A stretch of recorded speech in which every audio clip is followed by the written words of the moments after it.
नोकरीला 2005 नंतर लागूनही एखाद्या जुन्या जाहिरातीच्या आधारावर जुनी पेन्शन कशी लागू होऊ शकते याचा तुम्ही कधी विचार केला आहे का? खरं तर हा प्रश्न अनेकांना पडतो आणि म्हणूनच जलसंपदा विभागाचा 4 मार्च 2026चा आदेश खूप महत्त्वाचा ठरतो. अगदी बरोबर.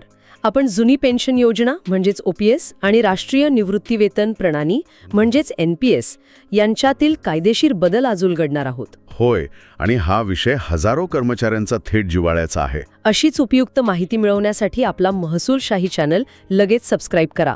हा व्हिडिओ शेवटपर्यंत बघा, कारण मध्येच आपण या विषयाची अत्यंत महत्त्वाची माहिती देणार आहोत जी तुम्हाला भविष्यातही खूप उपयोगी पडेल. चला तर मग कायद्याचं आणि तुमच्या फायद्याचं बोलूयात. नक्कीच.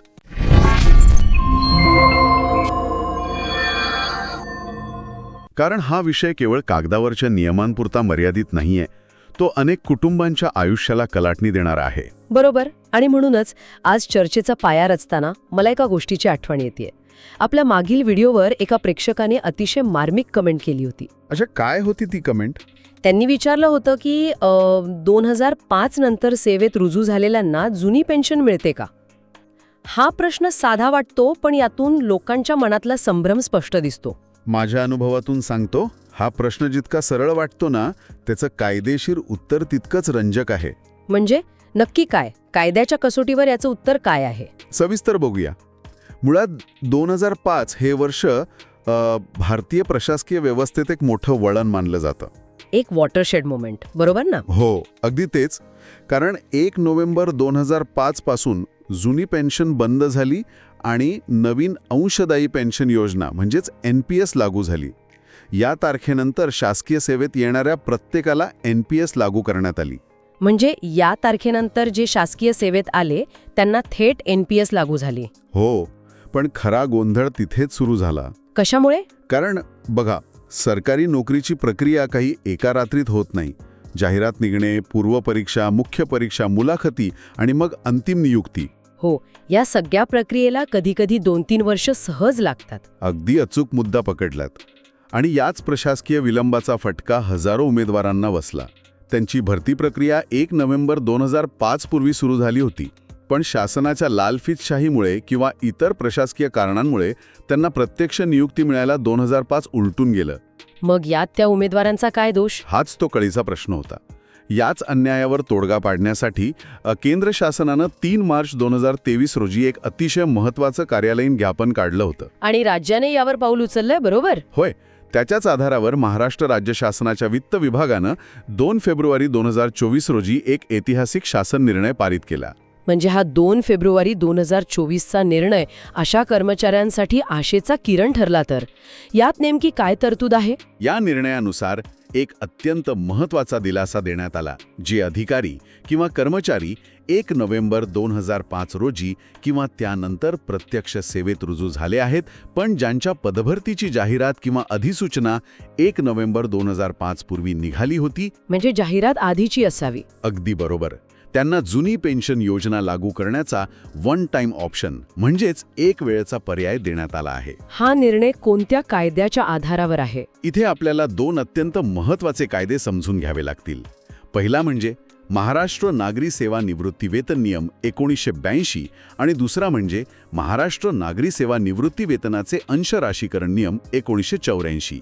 या कायद्यांच्या आधारेच जुन्या पेन्शनचे लाभ पूर्वलक्षी प्रभावाने देण्याची तरतूद करण्यात आली आहे. हे म्हणजे असं झालं की जसं जमिनीचा मूळ कायदेशीर आधार सातबारा असतो, तसाच कर्मचाऱ्याच्या आयुष्याचा आणि भविष्याचा आधार हा पेन्शनचा कायदा असतो. फारच छान उदाहरण दिलं. 7/12 जसा माणसाला जमिनीचा हक्क देतो, तसाच हा नियम निवृत्तीनंतरच्या अधिकारावर कायदेशीर शिक्कामोर्तब करतो. पण इथे एक मोठा मुद्दा उपस्थित होतो.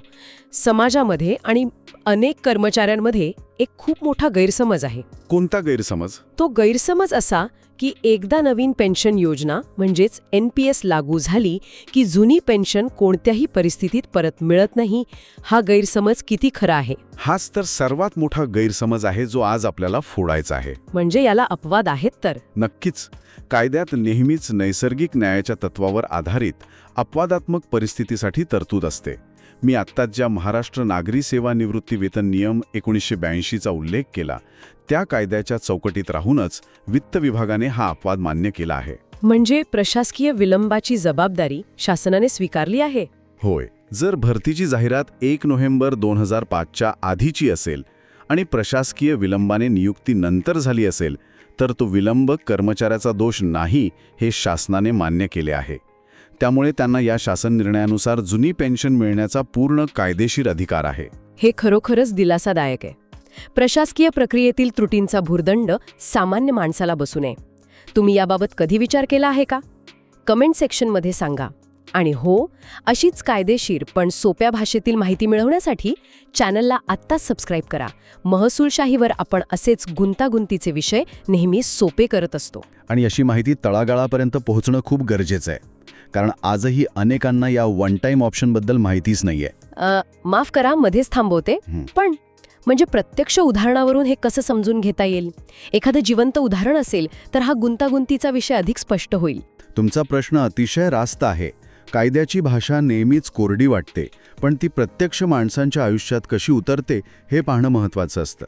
एक किस्सा पाहूया. नक्कीच, सांगा. हा किस्सा थेट 4 मार्च 2026च्या जलसंपदा विभागाच्या शासन आदेशाशी जोडलेला आहे. हे समजून घेण्यासाठी काही क्विक फॅक्ट्स पाहूया. अच्छा, कोणते फॅक्ट्स? महाराष्ट्र लोकसेवा आयोगाची म्हणजेच MPSCची 2004ची महाराष्ट्र अभियांत्रिकी सेवा परीक्षा पार पडली होती. या परीक्षेची जाहिरात 15 सप्टेंबर 2004ला आली होती. म्हणजे 2005च्या आधीच? होय, आणि त्यानंतर मुख्य परीक्षा 5 आणि 6 फेब्रुवारी 2005ला झाली. म्हणजेच जाहिरात आणि मुख्य परीक्षा दोन्हीही 1 नोव्हेंबर 2005च्या त्या डेडलाईन पूर्वीच पार पडल्या होत्या. अगदी बरोबर. पण त्यानंतर आयोगाची मुलाखत प्रक्रिया, गुणवत्ता यादी, पोलीस पडताळणी आणि वैद्यकीय चाचणी या सगळ्या प्रक्रियेमुळे या उमेदवारांच्या प्रत्यक्ष नियुक्त्या 2007च्या आसपास झाल्या. अरे रे, म्हणजे सगळं वेळेत होऊनही नियुक्ती 2007 मध्ये? हो, आणि त्यामुळे कागदोपत्री त्यांची नियुक्ती 2005 नंतरची दिसू लागली आणि त्यांना आपोआप नवीन पेन्शन योजना NPS मध्ये ढकलण्यात आलं. मग आता या अधिकाऱ्यांचं काय झालं? आता याच 24 फेब्रुवारीच्या शासन निर्णयाच्या आधारावर जलसंपदा व सार्वजनिक बांधकाम विभागातील 4 वरिष्ठ अधिकाऱ्यांना याचा थेट फायदा झाला आहे आणि त्यांच्यासाठी 4 मार्च 2026 रोजी विशेष आदेश काढण्यात आला आहे. हे तर अगदी थेट उदाहरण झालं. म्हणजे तब्बल 2 दशकानंतर न्याय मिळालाय. कोण आहेत हे अधिकारी? सविस्तर बघूया. पहिले आहेत श्री चंद्रशेखर केशव गोडबोले, जे सध्या पुणे येथे अधीक्षक अभियंता म्हणून कार्यरत आहेत. दुसरे आहेत श्री अमृतराज यादवराव पाटील, जे गोंदिया येथे कार्यकारी अभियंता आहेत.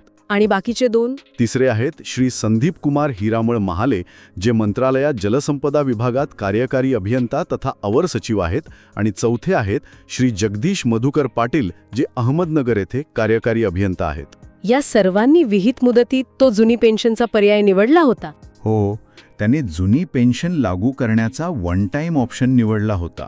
या उदाहरणावरून एक गोष्ट स्पष्ट होते की शासनाच्या एका निर्णयाचा लाभ मिळवण्यासाठी किती प्रदीर्घ काळ वाट पाहावी लागते. या 4ही अधिकाऱ्यांनी गेली जवळपास 20 वर्ष NPSच्या कक्षेत काम केलं असेल. होय, अगदी खरंय.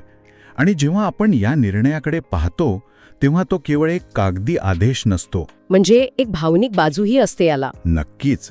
एखाद्या अधिकाऱ्याने आपली उमेदीची 20-22 वर्ष शासनाची सेवा केल्यानंतर जेव्हा त्याला समजतं की कुटुंबाचे आणि स्वतःचे निवृत्तीनंतरचं आयुष्य आता सुरक्षित झाले आहे, तो मानसिक दिलासा शब्दात सांगता येणारा नसतो. जुन्या पेन्शनचे फायदे खूप मोठे आहेत ना? हो तर.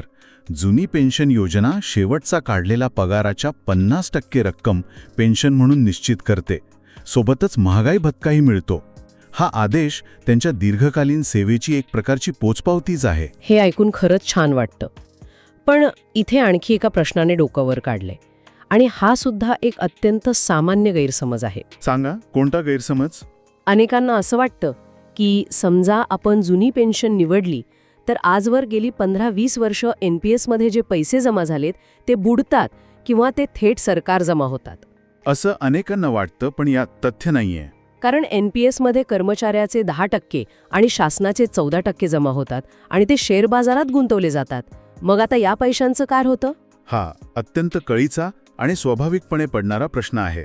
पण इथे कायद्याने अत्यंत स्पष्ट मार्गदर्शक तत्वे आखून दिली आहेत. कोणाचेही कष्टाचे पैसे कुठेही बुडत नाहीत. त्यासाठी कोणता नियम आहे?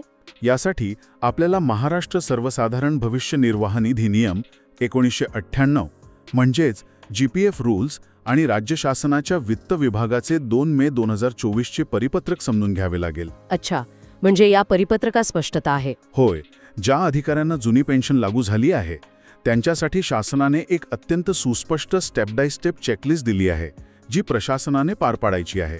ही चेकलिस्ट तर प्रत्येक कर्मचाऱ्याला माहिती असलीच पाहिजे, कारण पैशांच्या हस्तांतरणाची प्रक्रिया पारदर्शक असणं अत्यंत गरजेचं आहे. नक्कीच. ही प्रक्रिया कशी चालते ते आपण सविस्तर बघूया. हो, पहिली स्टेप काय आहे? पहिली स्टेप संबंधित अधिकाऱ्यांचे राष्ट्रीय निवृत्तीवेतन प्रणाली म्हणजेच NPS खाते त्वरित कायदेशीररित्या बंद करणे. हे खातं बंद झाल्यावर त्यातील पैशांचं काय? दुसरी स्टेप काय सांगते? दुसरी स्टेप त्या NPS खात्यातील कर्मचाऱ्याच्या स्वतःच्या हिश्श्याची जी काही रक्कम असेल ती शेअर बाजारातील परताव्यासह म्हणजेच अनुज्ञेय व्याजासह त्यांच्या नव्याने उघडण्यात येणाऱ्या सर्वसाधारण भविष्य निर्वाह निधी म्हणजेच GPF खात्यात जमा करणे. म्हणजे स्वतःचे पैसे सुरक्षितपणे स्वतःच्याच GPF मध्ये येतात. मग शासनाच्या हिश्श्याचं काय? ही तिसरी स्टेप आहे. अगदी बरोबर. तिसरी स्टेप त्या NPS खात्यातील राज्य शासनाच्या हिश्श्याची जी रक्कम असेल ती व्याजासह राज्याच्या एकत्रित निधीत म्हणजेच कॉन्सॉलिडेटेड फंड ऑफ द स्टेटमध्ये वळती करणे. ही अत्यंत पारदर्शक प्रक्रिया आहे. यामुळे कर्मचाऱ्याचा एकही रुपया बुडत नाही, उलट तो अधिक सुरक्षित अशा खात्यात येतो. बरोबर. ही प्रक्रिया 2 मे 2024च्या परिपत्रकानुसार अत्यंत स्पष्टपणे चालते. पण इथे एक शंका येते. NPS मध्ये शेअर बाजारातील गुंतवणुकीवर जो परतावा मिळतो तो कधी कमी तर कधी जास्त असतो. मग जेव्हा हे पैसे GPF मध्ये वर्ग होतात तेव्हा त्याचं मूल्यांकन कसं होतं? हा एक अतिशय तांत्रिक पण महत्त्वाचा मुद्दा आहे. NPS मधील रक्कम ही मार्केट लिंक्ड असते. हो, NAV वर अवलंबून असते ना? होय. जेव्हा हे खाते बंद केले जाते तेव्हा त्या दिवशीच्या NAV नुसार म्हणजेच नेट ॲसेट व्हॅल्यूनुसार जी अंतिम रक्कम तयार होते तीच ग्राह्य धरली जाते. त्यातून कर्मचाऱ्याचा वाटा नवीन GPF खात्यात जातो. आणि एकदा का पैसे GPF मध्ये आले की काय होतं? एकदा पैसे GPF मध्ये आले की त्यावर राज्य शासनाने निश्चित केलेला स्थिर व्याजदर लागू होतो. त्यामुळे शेअर बाजारातील चढउतारांची जोखीम तिथेच संपते आणि सुरक्षिततेची सुरुवात होते. अनेकांच्या मनात असलेली भीती या एका स्पष्टीकरणामुळे नक्कीच दूर झाली असेल.